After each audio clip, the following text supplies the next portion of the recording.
Hello and a very good morning. Welcome to this new week. We are on Monday this morning and we are on our next chapter, chapter 11 of Job. I've filled in another square. Here we are. Next square is done. We are on to the second row of this bottom arm of our cross as we head towards the middle. This will be Holy Week in the middle, and we will be joining together each day in Holy Week to finish off the book of Job. We'll finish chapter 42 on Easter morning.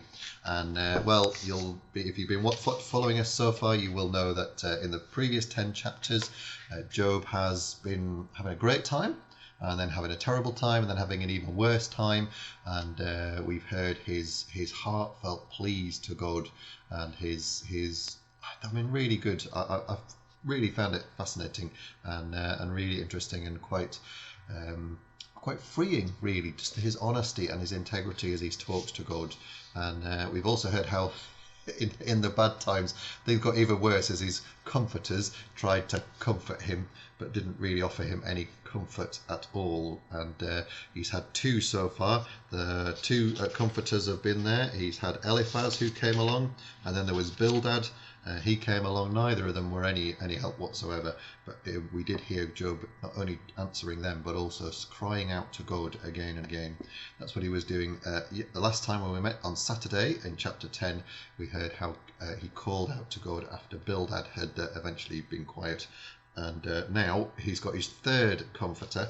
This is someone called Zophar, and Zophar, he's going to try and comfort Job now, and we'll see what he has to say. So this is Job chapter 11. We're using the contemporary English version, which I think has been really good. It's been good to understand, and it's had a really good flow, and it's been very easy to read and understand as well, I think, and it's captured the meaning of Job's words really well, and the emotion within them. I think it's been really good. So here we go, chapter 11 of the book of Job, and we are going to hear what Zophar has to say. Zophar from Nama said, "So much foolish talk cannot go unanswered.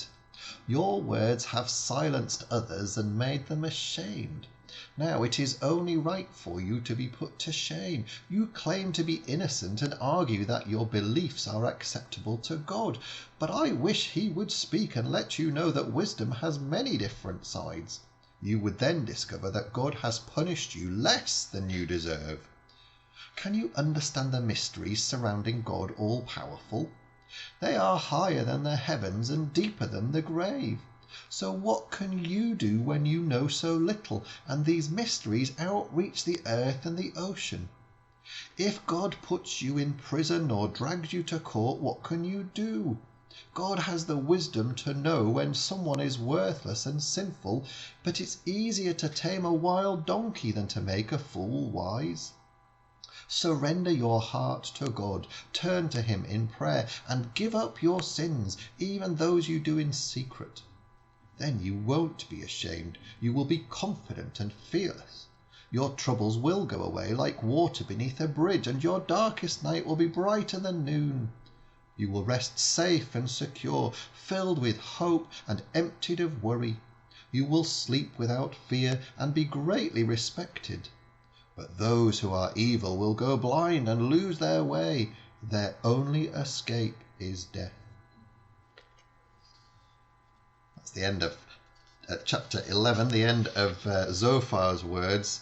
And oh dear me, he really hasn't got to grips with what Job is telling him, is he? He's just telling him that, well, you must have sinned, you must have done something wrong, and God doesn't do bad things to good people. He says there must be something that you've done. What you need to do is turn from your sins, and you need to then grasp the goodness of God. But that's not easy. He says it's easier to tame a wild donkey than to make a fool wise. Now, Job is no fool, and that, again, just for me, is really important, the way that Job is no fool, and the integrity of his words, sort of sad and, heartfelt and full of depression as they are. There's integrity in that. It's not foolishness. That's really important, but there is foolishness really in Zophar's words, isn't there?